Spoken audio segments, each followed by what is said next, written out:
future will bring, no man can say.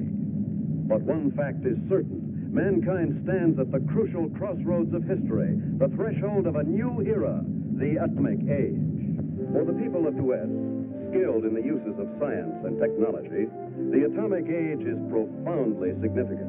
Across a continent enormous in its agricultural potential, Americans have drawn from the earth a rich cities, have reared towers into the sky, have spun intricate networks of highways across the land. By the application of science, industry has grown increasingly productive, making possible a good way of life. With assurance, Americans look with an abiding faith to the future. For many, citizen and scientist alike, atomic energy means the promise of a more abundant life. But for many another, the atom is a threat, an evil promise, the paralyzing panic of our time. Thus, to answer the perplexing question of the atom and its implications, the people have turned their attention to the forum of public affairs, have sought to search out realities, to find the facts, or to listen to men of science, like Dr. Jeremiah Morley, famed geologist, the embattled founder of the now defunct Society to Save Civilization. It was Morley who told a Los Angeles audience that a series of atomic explosions, either accidental or deliberate, could set off a chain reaction to annihilate every man, woman, and child on the face of the earth. It could cause the death of every living thing. In a gloomy report, Morley took a dim view of history, recalled the tragically repetitious story, the decline and fall of all past civilizations. Said Morley, modern civilization could, by the phenomenon of atomic fission, be brought to dust and ashes. For example, if an A-bomb were detonated at the Empire State Building, the area of total destruction would cover an area of 2 miles. Now, since the A-bomb is already obsolete, consider the area of total destruction of an H-bomb. And science has promised us bombs 1,000 times more powerful, poisoning with radioactivity all the air and water of this earth. This could mean not only the end of our own civilization, but the very possibility of any future civilization. What are we going to do about it? I'll tell you what I am going to do about it. I have a plan to preserve human life on this planet. I hope you will join with me in carrying it out.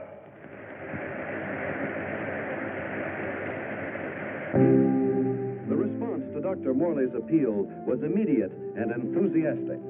The Society to Save Civilization was set up. To its headquarters flocked amateur do-gooders and professional scientists. From them, Morley chose a staff of experts. Dr. Max A. Bauer, eminent geophysicist, ousted by Hitler from the University of Munich in 1933. Dr. James Paxton, metallurgical engineer, twice winner of the McKenna Scientific Award. Joan Lindsay, medical doctor and ardent feminist, who, for her research in biochemistry, was named winner of the annual award by the American Confederation of Women Scientists. Dr. George Coleman, authority on soil conservation. And Andrew Ostengard, sandhog, explosives expert, Marine veteran of World War II. It was this team, qualified each in his own way, that helped set in motion Morley's audacious project, a daringly planned program, which he took 3 months later to the board of directors of the Carlyle Foundation. And so my colleagues and I believe that humanity can escape annihilation, can find a temporary haven, a promise of hope that, come what may, life can be sustained deep within the earth itself. Far below the surface, we shall seek a natural, geological shelter. We have a team ready for the effort. All we lack are funds. Can we get them from your foundation? Dr. Morley, I believe it would expedite matters if I were to ask the questions. We're laymen, you know. First of all, isn't the inside of the Earth solid? The interior of the Earth is made up of vast caverns and air pockets, joined by natural avenues leading from the surface. Natural avenues? Funnels and fissures. Such a fissure lies within the world's largest extinct volcano at Mount Nelly. That is where we intend to start our journey.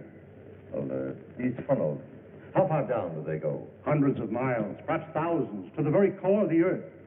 But isn't the inside of the Earth, the very core, a molten, fiery mass? To the contrary. The latest body of theory holds that the inside of a sphere, such as the Earth, is cooler than the temperature at its surface.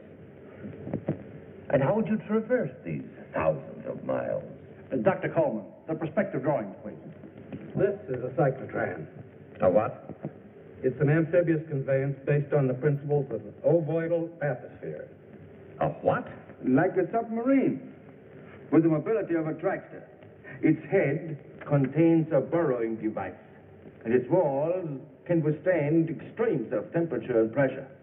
But even with the cyclotram or the bathysphere or the whatnot, how do you know you'll be successful in finding this underground haven? We don't know, but we must try.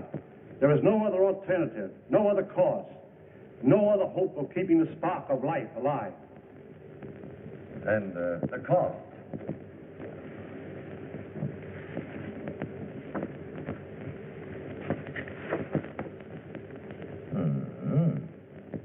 That's a lot of money, Dr. Morley. Well, surely you don't expect... But we do. I know you and your committee mean well. Mean well? Next you'll be calling us starry-eyed idealists. Dr. Lindsay, you're out of order. The whole world is out of order. And I suppose you and your associates can set it right? We couldn't have said it wronger if we tried. The appropriation was denied. To carry on his work, Dr. Morley issued repeated appeals to the members of the organization. It failed. And so, last week, the Society to Save Civilization was itself extinct. And one of its leaders, Professor Jeremiah Morley and his enthusiastic colleagues. Where were they headed after a year of devotion to a lost but spectacular cause? To newsreel reporters, Dr. Morley had only this to say. We have no plans. We have no hope.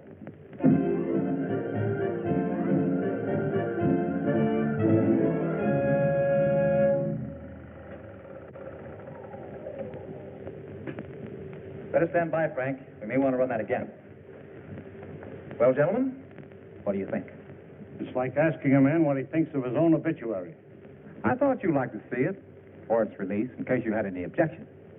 Now he thinks of our objections. You've been crucifying us for a year, Mr. Thompson, in the newspapers you edit, the magazines you publish, and the syndicates you control.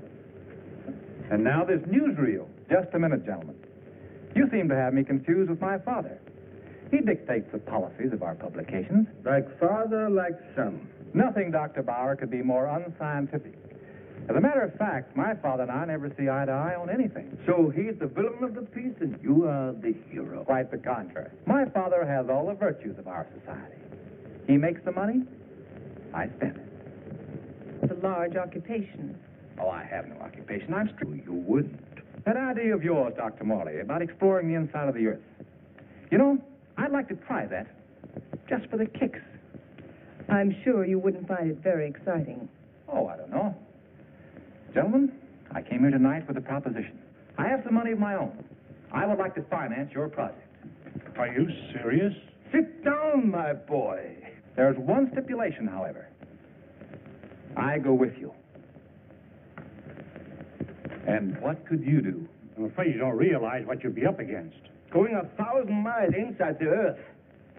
Just to satisfy a whim? Gentlemen, you act as if the fate of humanity hung upon you granting me this whim.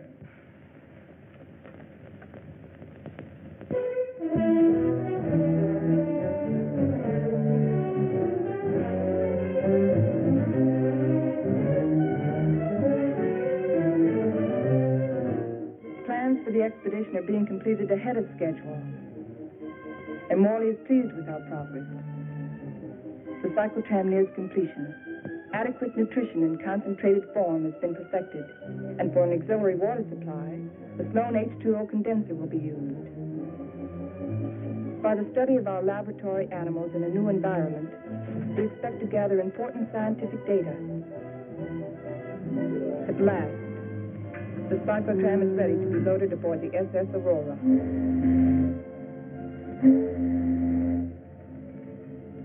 Our destination, the extinct volcano, Mount Nele, where the inside of the Earth begins.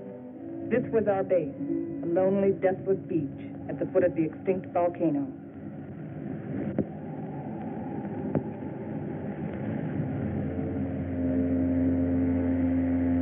Well, let's go.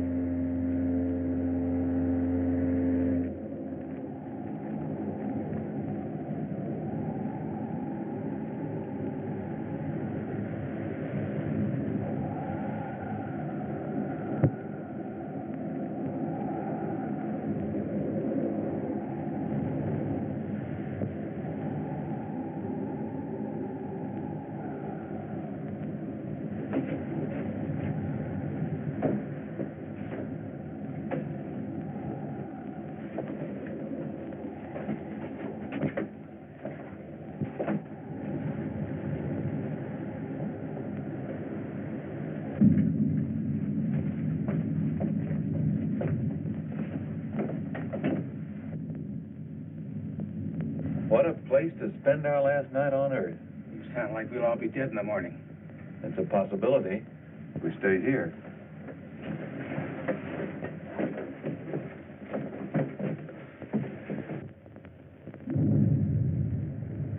Andy, take the controls. Follow the ridge line. Keep out of the ravines. Descend at an angle of not more than 33 degrees.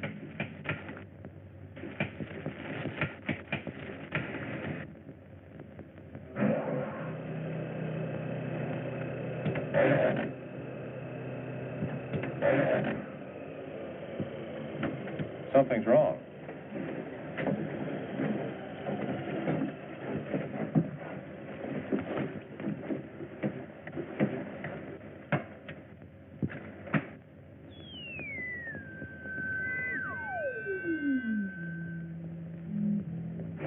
Now try it.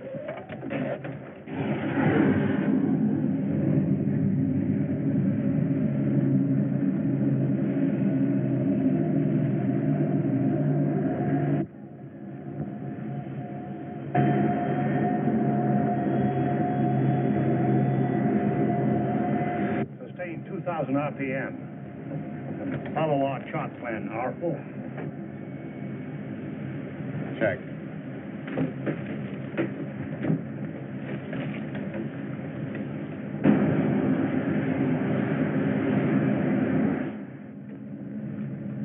What's our elevation now? Approaching 6,300 feet. Angle of ascent, 19 degrees. Speed constant, 2,100 RPM.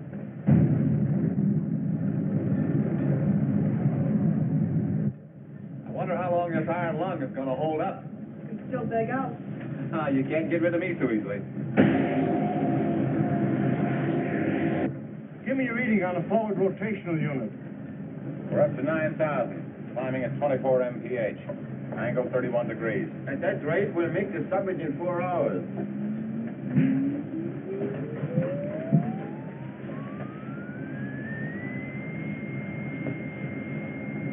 Dr. Morris, we are meeting some unstable isotopes. Increase the lateral units in 12,000. Hey, this is getting rough.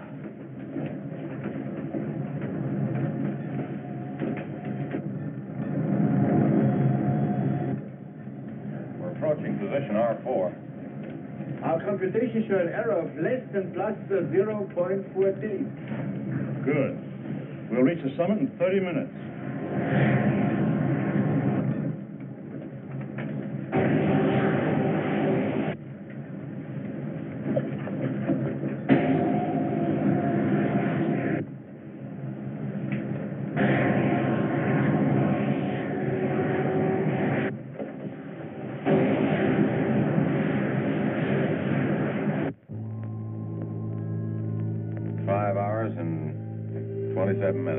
Excellent.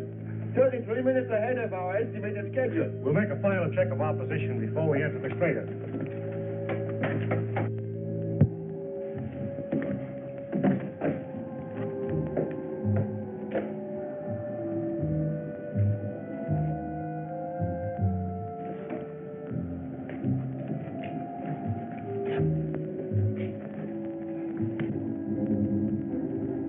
Sure glad the professor picked this volcano for our expedition.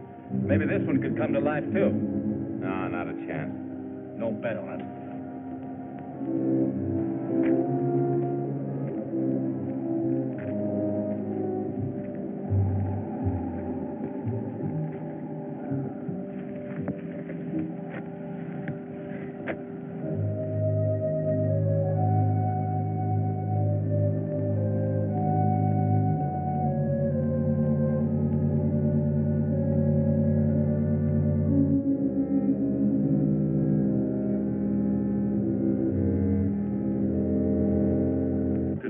There's no reason for us to wait till dawn. We'll proceed into the crater now.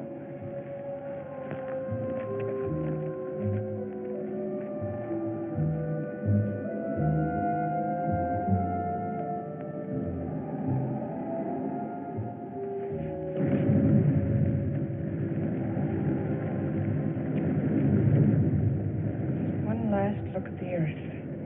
Yeah. What a way to remember it. Downward spiral.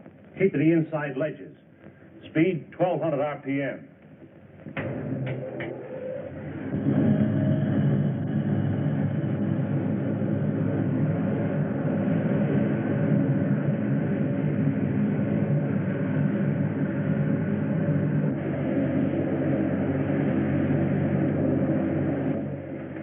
Brother, it's really black out there.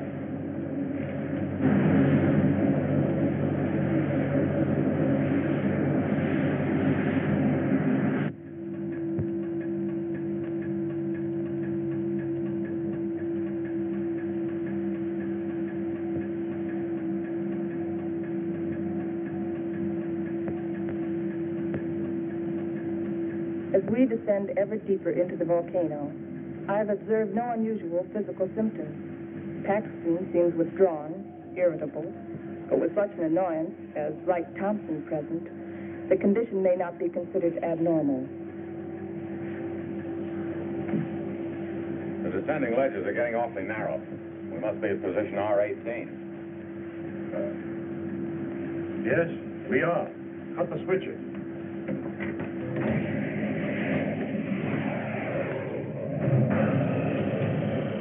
We'll be doing some hiking now. Better have some breakfast.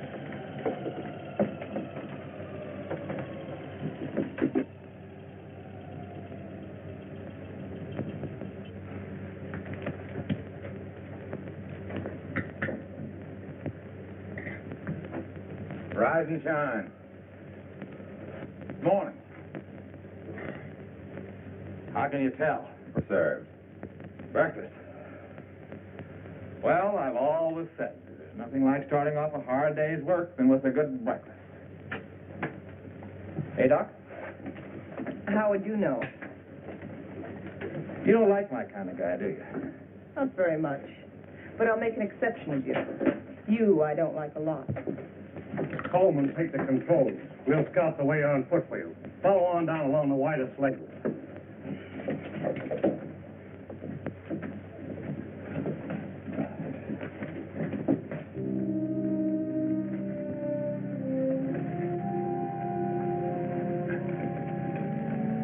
Watch that, it's loose. What's the matter? I don't like it. What did you expect in here? A Garden of Eden?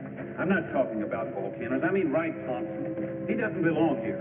None of us belongs here. We're doing what has to be done. He doesn't feel that responsibility. He's just a useless piece of excess baggage, a selfish thrill seeker. But without him, there'd be no expedition. Pardon me.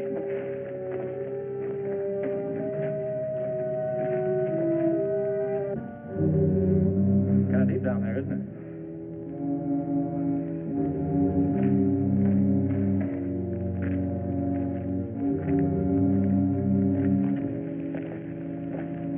Nice, friendly bunch of those scientists. Oh, what's your trouble? Oh, nothing, but don't they ever talk? Not unless they got something to say. That's the way it is with smart people. Maybe they're not so smart. Maybe they don't know what they're doing down here. Listen, Buster. Each one of them has taught us more colleges than you flunked out. So what are you doing down here among all those brains? I managed to make myself useful. It might be well if you did the same thing. Doing what? This.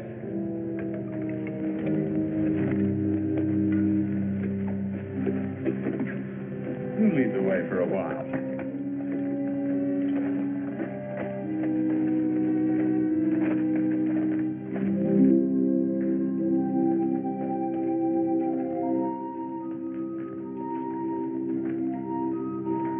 We've hit bottom. Rock bottom. Hello, Coleman. Coleman. Come in. Go ahead. We've reached the end of the channel. Establish our position. Our depth below mean sea level, 2.6 miles.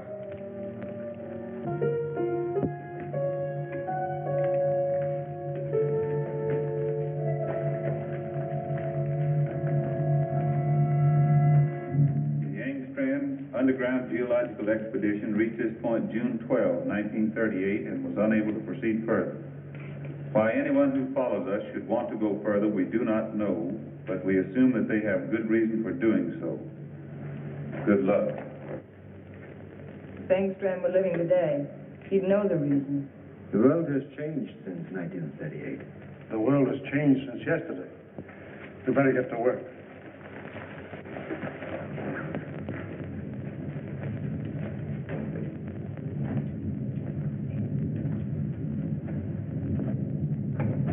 Look! That's pressure from the other volcano. We'll have to work this side.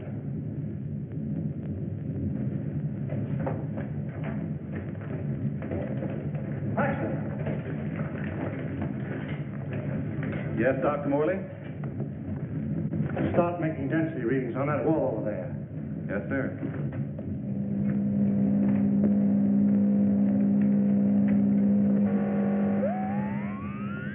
And this is it, the point of least resistance.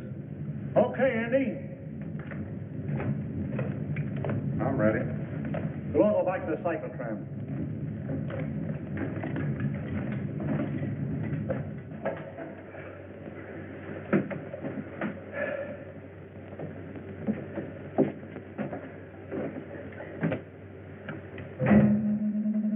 Fuses 1 and 2 set.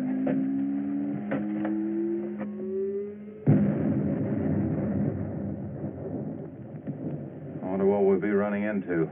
There's only one way to find out.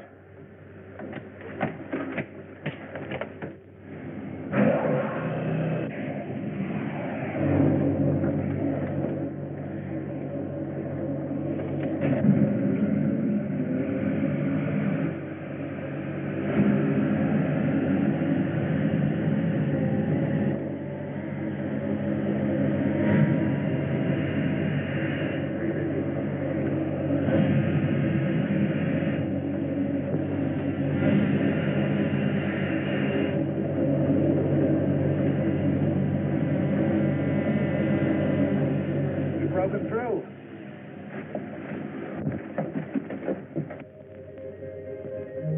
Looks like a tunnel. So far, so good. Put on your gas mask just in case. Coleman, we'll set the pace. You follow along with the cyclotram.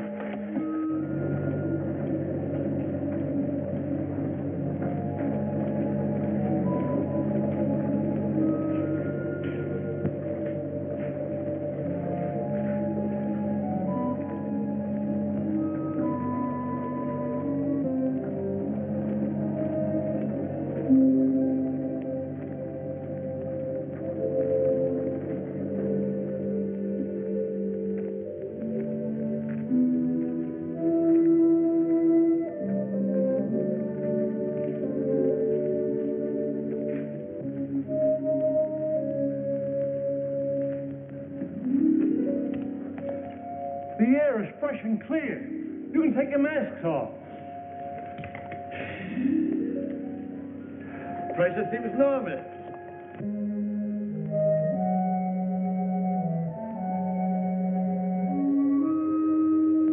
I wonder where it leads. That's exactly what we're going to find out. Lead the way, Andy.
How did it all happen?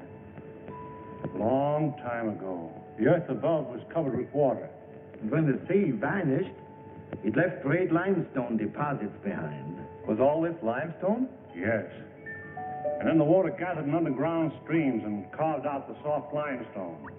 Drop by drop, year by year, the water dissolved the stone. Each drop carried a tiny particle of sediment.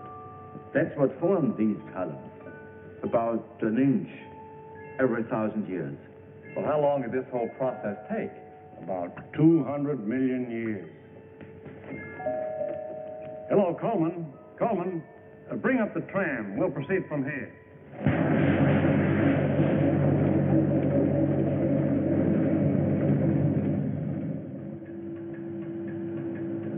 We're down 100 miles. You better pull up. Cut the switches.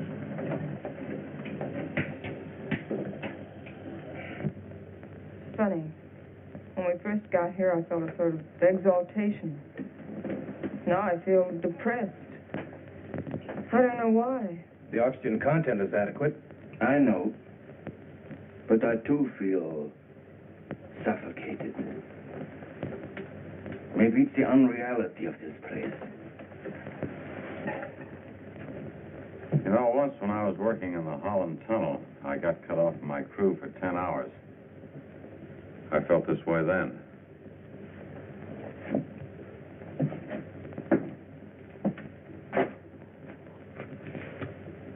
I think I know what it is. It's loneliness. It's a feeling of a person away from people. I felt it on the top of a mountain in Tibet, in a jungle, and on the Arabian desert. It's like the last cord tying you with humanity has been cut. It's more than that. People have dignity only in relation to many other people. Alone, a man is as useless as any rock out there. No, you're both talking nonsense.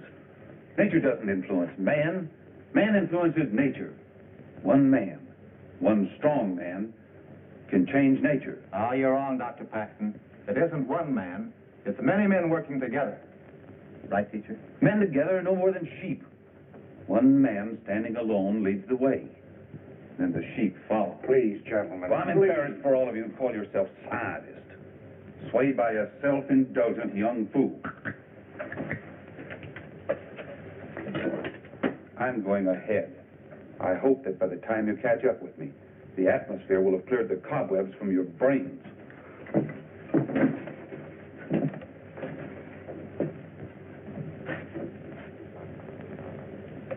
I'd better go with him. It isn't safe for a man to be alone down here. Ah, he's all right. He's the leader type. I'll go with him anyway. There wouldn't be leaders if there weren't sheep like me to be led.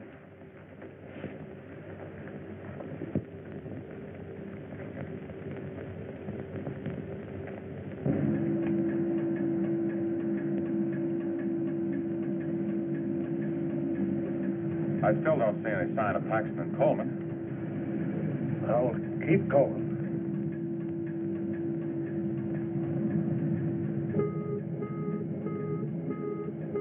Gas! Gas!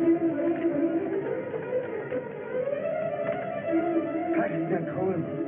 They forgot their gas mask.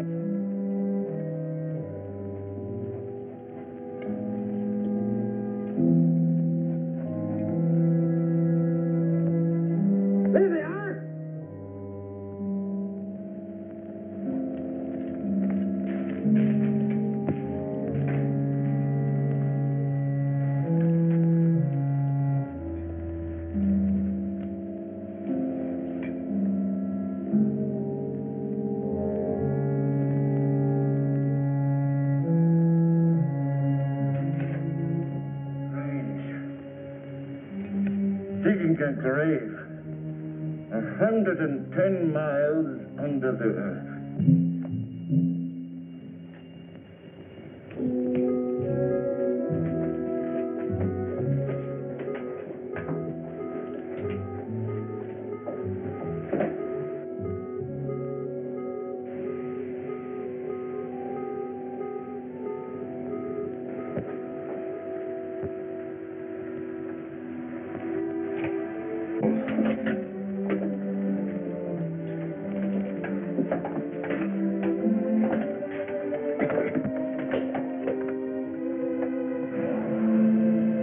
Must go on. It's too late to turn back now.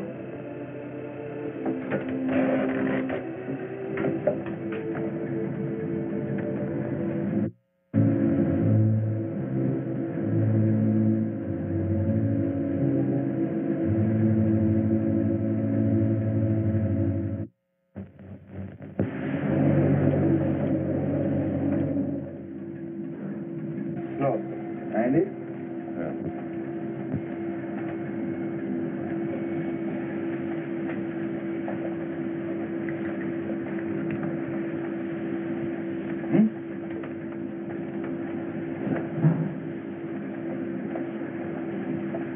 Right now, I'd give $1,000 for a good hamburger. And another 1,000 for onion sauce.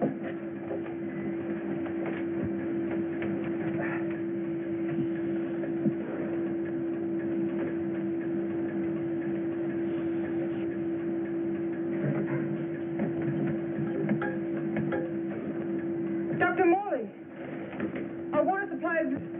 Up the switches.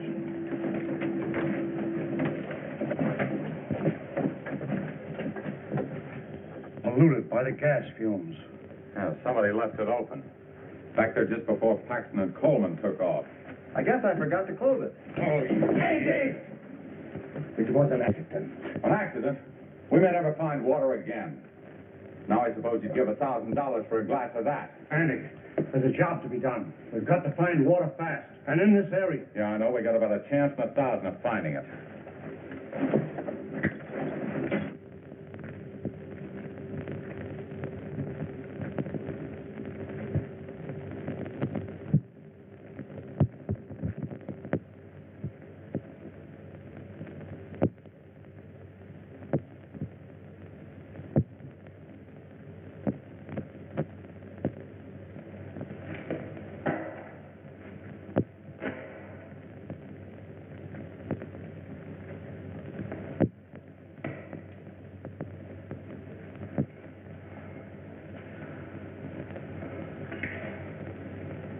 Look, there's Andy.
Thing like this enough to drive a man stark crazy. It's no use. 240 miles inside the earth. Yeah, and no water.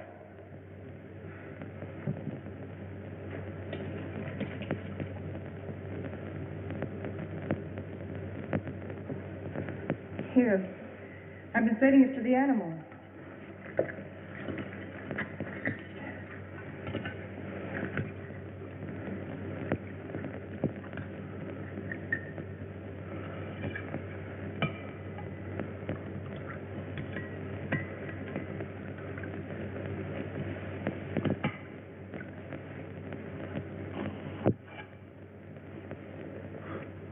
Go ahead. Enjoy yourself. It doesn't cost a cent.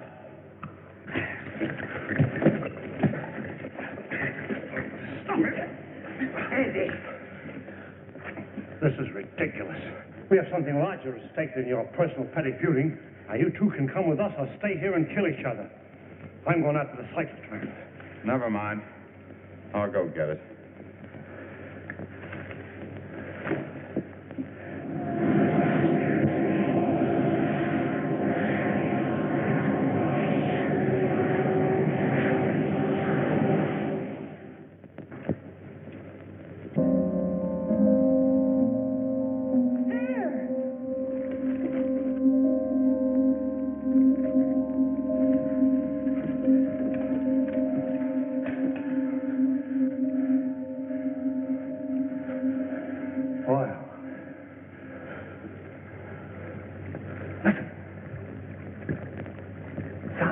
running water. But where is it coming from? It's behind the wall.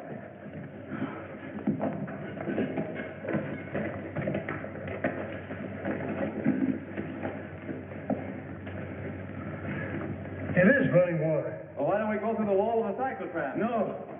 Just as brother. There's still such a thing as too much water. It could be an underground sea. Andy, bring a couple of heavy hammers.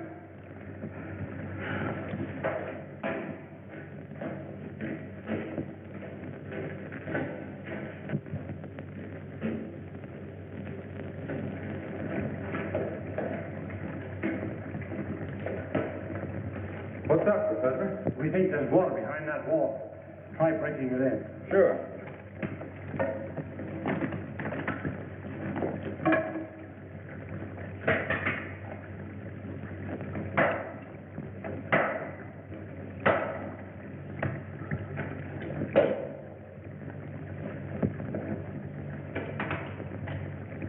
I brought 2 hammers, you know.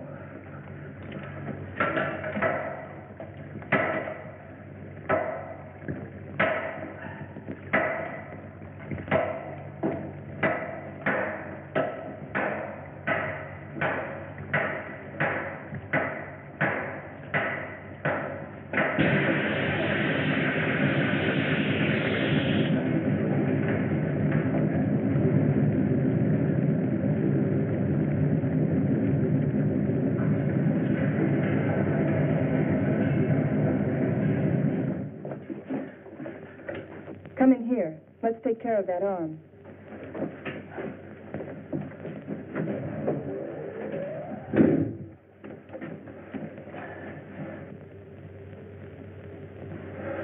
The outside temperature is rising fast. It's up 280 degrees now.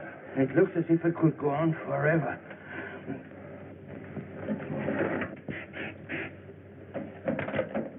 Hold it out there.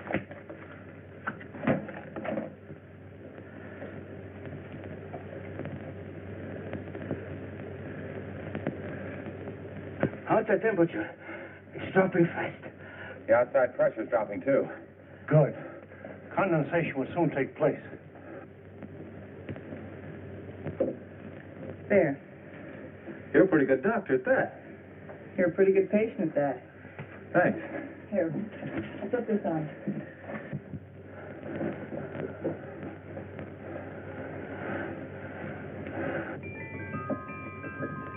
It's water. Look. Look, Aaron, it's water.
Johan, are you all right?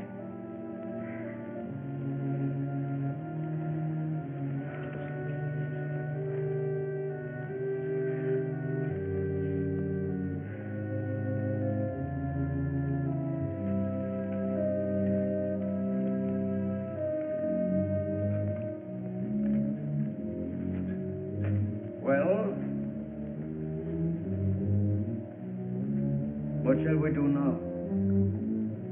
All right, I'll say it. I'll say what's on all of our minds. Don't try to read our minds, Thompson. Just speak for yourself. And I say, let's go back. And I say, go on. But look at Joel. We've gotten nowhere. Deeper and deeper into nowhere.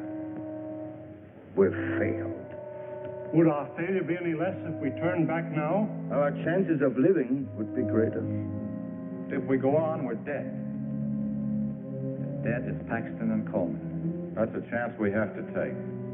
The stakes are high, higher than our lives. They involve the life and death of all mankind. That's a great speech, but I won't buy it. All right. Let's put it to a vote.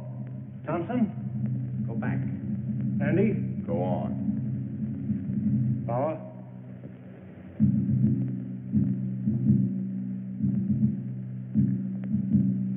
Go back. Go on. Seems to be a deadlock. I suppose none of us would like to reconsider? Doesn't woman suffrage count here? What do you say, Joan? I say go on, and let's not waste any more time upon it.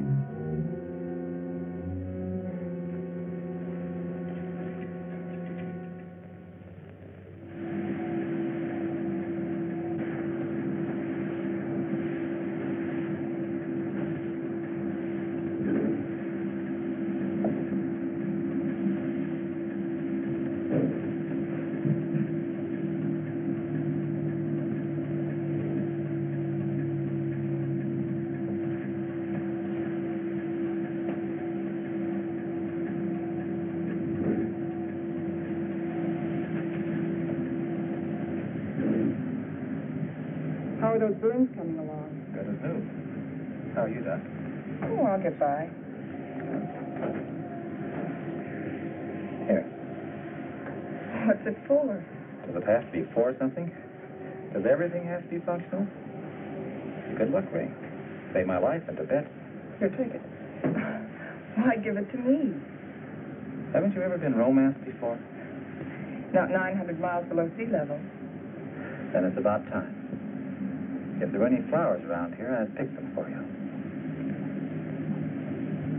There's a highly scientific theory which states that if any man and any woman are cast away anywhere for any length of time, sooner or later they think they were in love. That's what's happened to you. If that theory has any value, it should apply to you. Does it?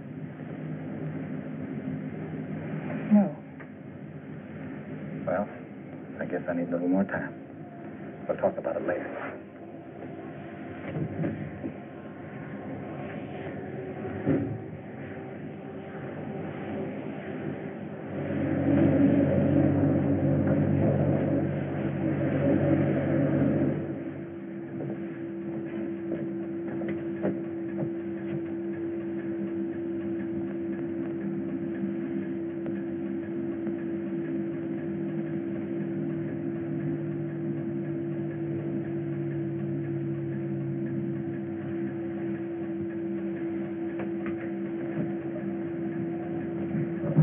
Hey, how about pulling this jalopy level for a minute? Just long enough for us to get out of these straitjackets and stretch.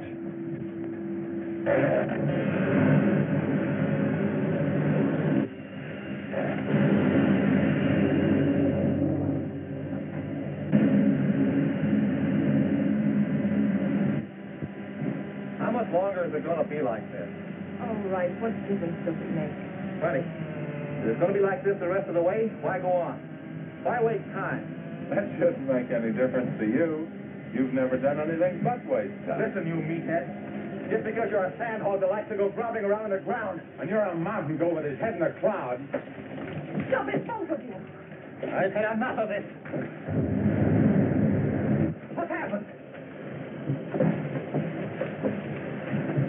I don't know.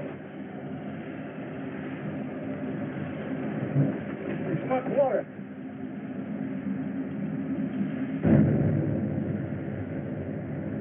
We are out of it.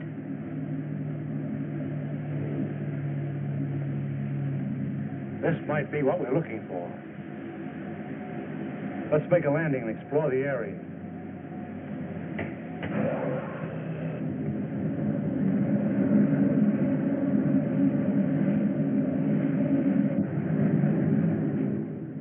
It's got a high calcium content, but it's drinkable.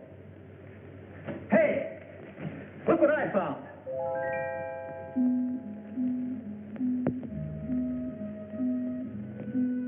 They're cave pearls.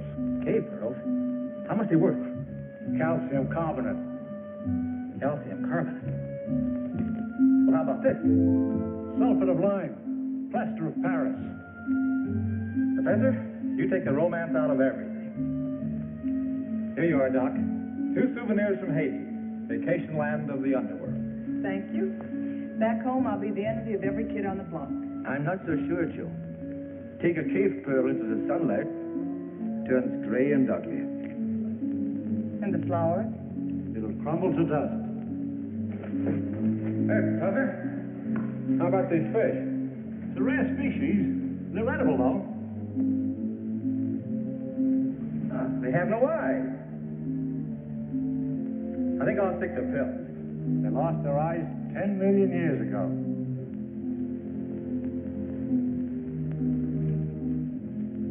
What kind of a place is this? Flowers that crumble to dust in your hand. Stones that look like pearls. Fish without eyes. Nature's sure a practical joker. I suppose you could have done better? 10 million years? I couldn't have done worse. Morley believes this is the shelter we've been searching for. A valley of shadows, where light can be sustained. A shelter for humanity. And yet our morale is very low. What do we want? A ray or two of sunshine? A change of seasons? Starry nights? In this graveyard, Morley thinks We can build a new life right here. You mean this is what we're looking for? You'll get used to it. Well, who wants to get used to it? why don't we go on? A little further. But we've come 1,100 miles already. How can you measure what we've been through in miles? I say let's go back or go on. But this is no place. What is your wish? We've come so far, let's go on.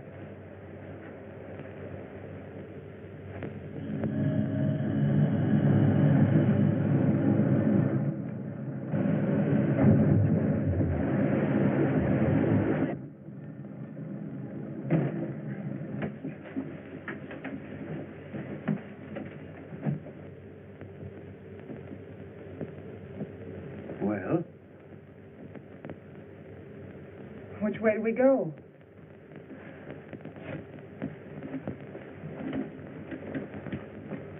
I suppose we'll have to explore both channels. I'll take the right one. Right? You take the other. Why me? I'll tell you why. I'm sick of taking your orders. That's the trouble with you, Thompson. That's all you do is take, you never give. Without me, there wouldn't have been any expedition. Well, that's not enough. It's time you gave something yourself and not your pocketbook. Andy. We might as well get started.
Andy?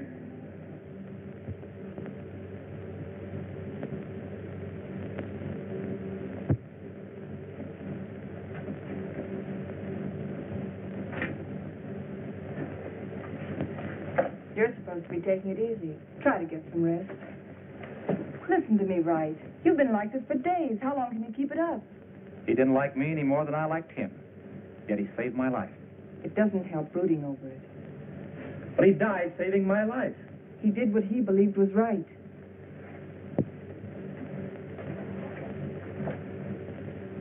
My trouble was, I never believed in anything. You can start now.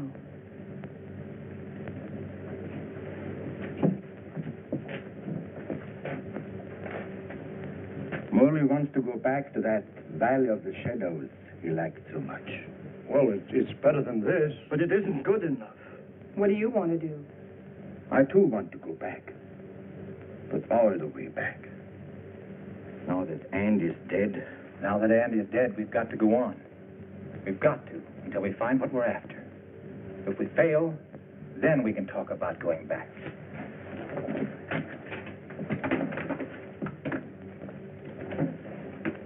Over there. Good.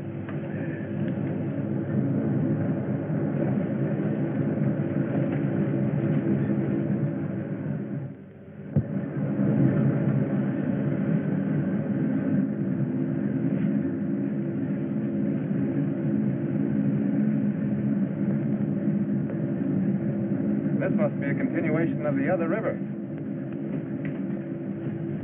No, I think it's just the seepage from it.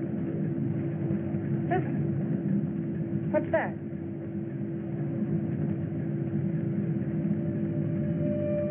Look. It's like daylight.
We have discovered a vast and radiant cavern deep within the earth. Along the shores of this incredible cave lies a great underground sea, gathering up the waters of the earth. A strange, sunless light is reflected from the phosphorescent dome. The glowing peaks are weathered and sharp, and the gullies deep. The wind is soft, and the climate pleasant. Vapors rise up into the bright dome, forming luminous clouds.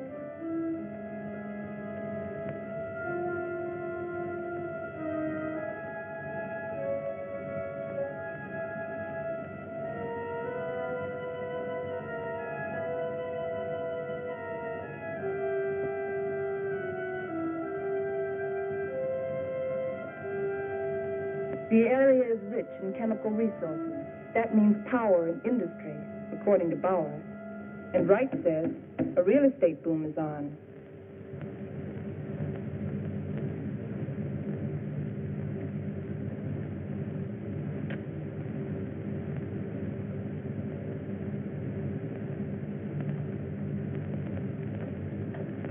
You got a match? Sure.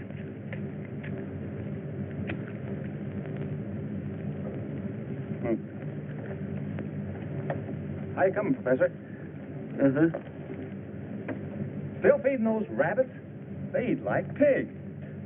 Small wonder. They're expecting in a couple of weeks. All of the rabbits? No, silly. Just the lady rabbits. Tell me more.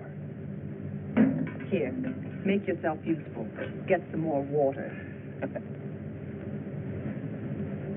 Explorations and surveys of the surrounding area continue. Morley and Thompson have set out toward the southeast to investigate the land and its potentialities.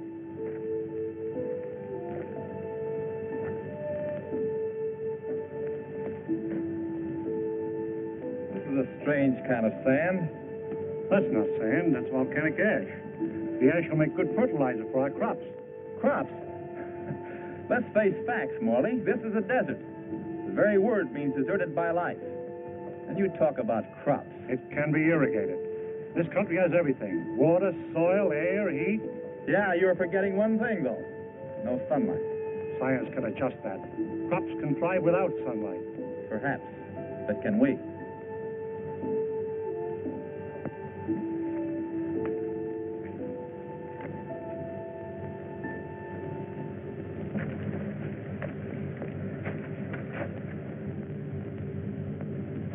What sort of species is it? It's the fossil remains of a species of lungfish. He breathed by means of both lungs and gills. When he came out of the sea 400 million years ago, he was the ruler of the animal kingdom. With his lungs, he was a pioneer in a new way of life. How did they become extinct? Like some of us on Earth, they seem to hurry the process of extinction. Let's get out of here.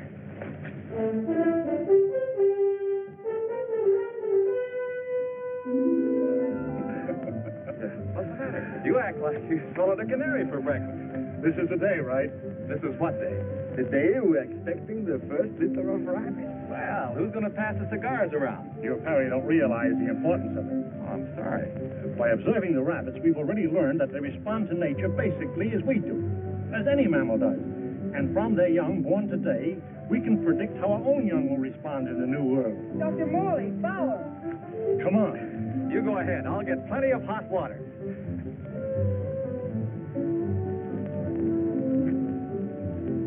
Well, how many boy rabbits and how many girl rabbits, huh? What's the matter?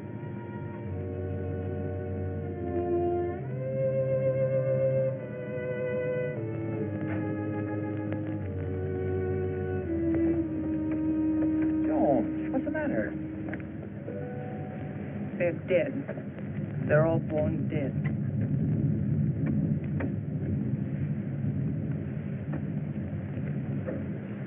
I can't understand it. Why? Why? There must be some cause, some biological reason. We've been searching for causes. Our investigations have been checked, tests rechecked.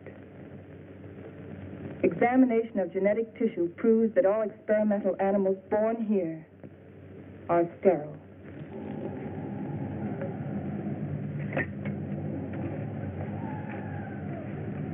You know what this means? This new world. A haven for the dead. This is the end of the line. Now we know that the human race cannot reproduce itself in this underworld region. It appears our mission is a failure. Then we can't stay here. At least one generation could. And after that, what? The end of humanity. That I won't accept. Neither can you run away from facts.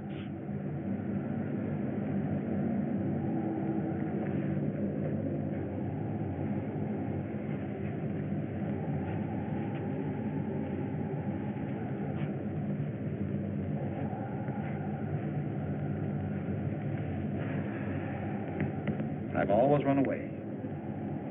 Climbing mountains. Trying to prove something. I don't know what.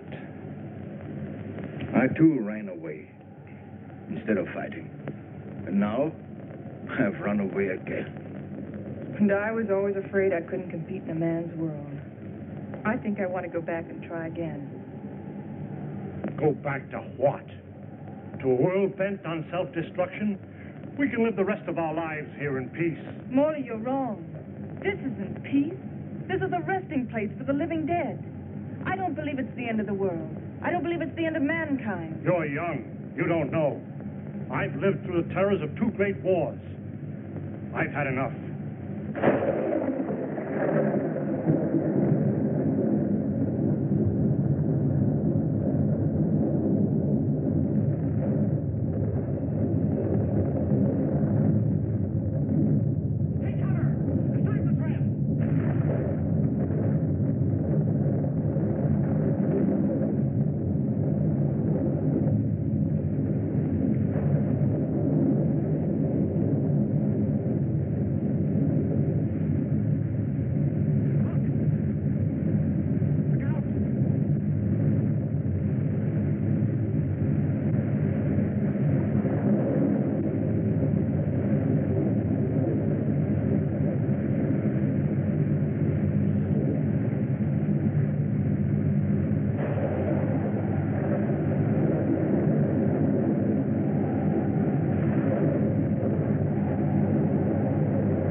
Something's wrong.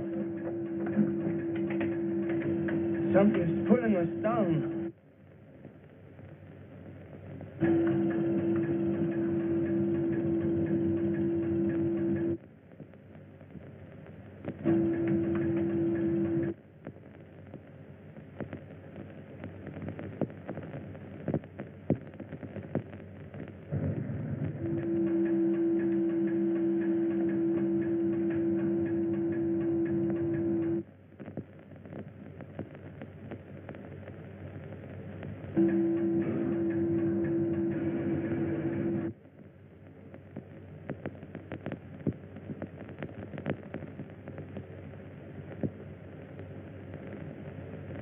We are lost.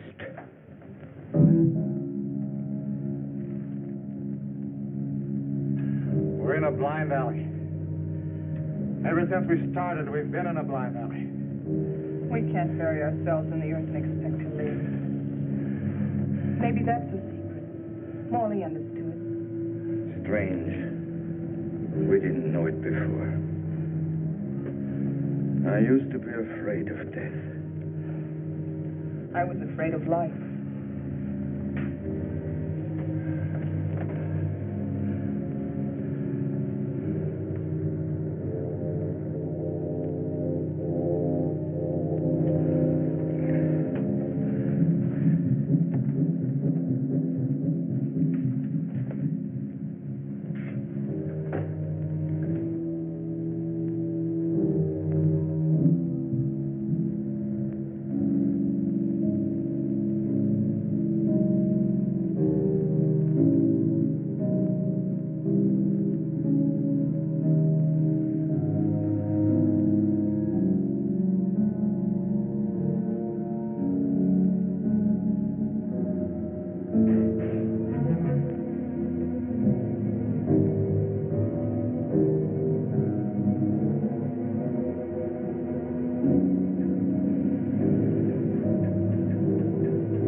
We're above the level of the underground sea. We found the channel to the upper ocean.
There's life on that island. People. I feel like I'll live forever.